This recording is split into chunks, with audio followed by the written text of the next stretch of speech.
The Philippine education system has undergone major reforms over the years. One of its significant reforms was passed into law, Republic Act No. 10533, also known as the Enhanced Basic Education Act of 2013. This institutionalized K-12 program, extending the basic education to 13 years, which covers from kindergarten up to grade 12. What are the foundation principles that guide the curriculum?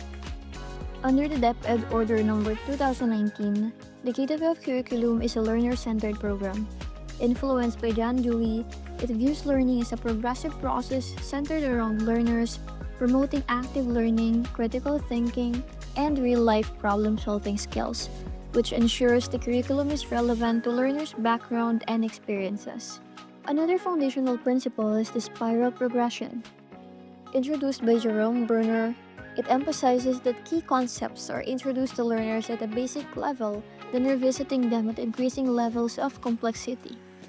This approach is applied in math, English, science, and araling panglipunan. When it comes to the objectives of the K-12 curriculum, the aim is to produce well-rounded and future-ready learners, becoming proficient in subjects like math, science, and language, while also developing essential life skills such as critical thinking, effective communication, and technological literacy.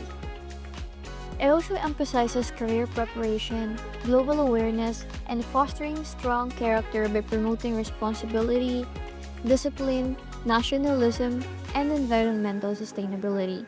The curriculum uses constructivist learning theory, inquiry-based learning, and integrative assessment methods focusing on skill development. This features the mother tongue-based multilingual education, or MTB-MLE, used from kindergarten to grade 3, which helps make learning more accessible by connecting to students' native languages. For assessment, the program conducts classroom-based assessments such as formatives, summative, and self-assessments, as well as national assessments such as ELNA, or Early Language Literacy and Numeracy Assessment in grade 3, and NAT in grade 6 and 12. Despite the significance of the K-12 curriculum, challenges persist as assessments show no improvement in academic performance. A curriculum review is necessary to address gaps and enhance the quality of education. In response, the MATATAG, or Bansang Makabata, Batang Makabansa, introduced in 2023 to focus on making the curriculum relevant and responsive to societal changes. It includes 4 components: relevance, accelerated delivery, learner well-being, and teacher support. As for the objectives, the Matatag curriculum is designed to focus on foundational skills like literacy and numeracy. It simplifies the subjects in early grades to strengthen core competencies and make learning more manageable. It also prepares students for multiple career or education paths, whether they choose college, employment, or entrepreneurship. Overall, the goal is to ensure students gain essential skills with better understanding and long-term retention. The Matatag curriculum uses constructivist, inquiry-based, and collaborative approaches to promote active and meaningful learning. Teachers are encouraged to adapt their methods to suit the diverse needs and contexts of learners. While students are encouraged to take an active role in their own learning process, this agenda also requires teachers to adapt to new teaching modalities and provide support to learners. Additionally, parents play a vital role in facilitating home-based learning, especially in remote settings. Assessment is continuous and aims to gauge mastery of competencies such as formative and summative assessments. Now that we've covered the foundational principles, objectives, and implementation strategies of both the K-12 and MATATAG curricula, let's move on to the next part of our presentation, a comparison analysis between the two. First, this table shows a side-by-side comparison between the K-12 and MATATAG curricula. While K-12 emphasizes specialized academic and career tracks like STEM and PBL, MATATAG provides strong emphasis on literacy and numeracy in early grades.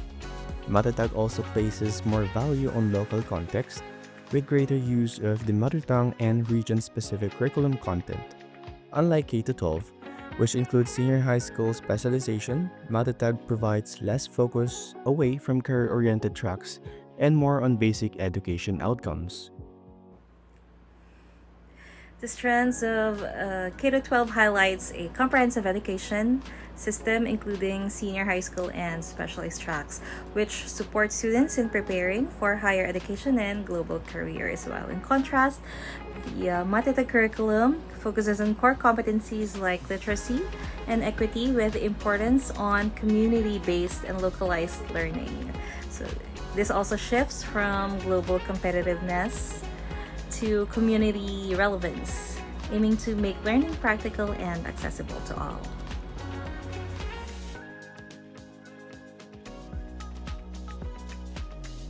Just as each curriculum has its strengths, they also face weaknesses.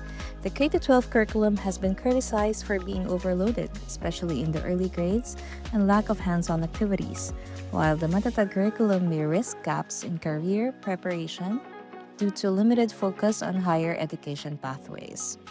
Teacher readiness remains a common issue with both curricula requiring support and training to keep up with evolving methods and standards. Digital access and equity also stood out, with rural areas continuing to struggle with limited technology and resources, which affects implementation on both models.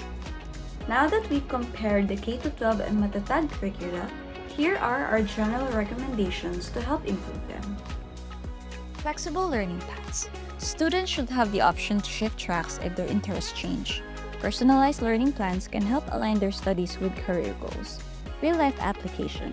There should be application of project-based learning to real-world problems, and cross-subject activities like combining math, business, and communication can make lessons more practical and engaging.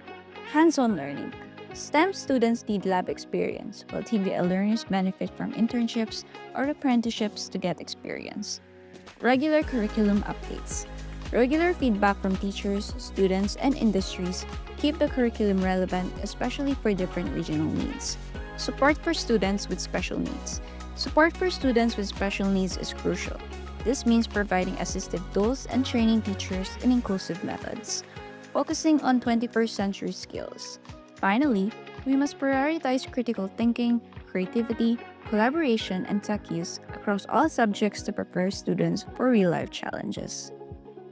To sum it all up, we explored the foundations, strengths, and challenges of the K-12 and MATATAG curricula, and we also proposed recommendations to make them more inclusive, flexible, and future-ready. At the core of these reforms is the advocacy for nurturing well-rounded, competent, and empowered Filipino learners.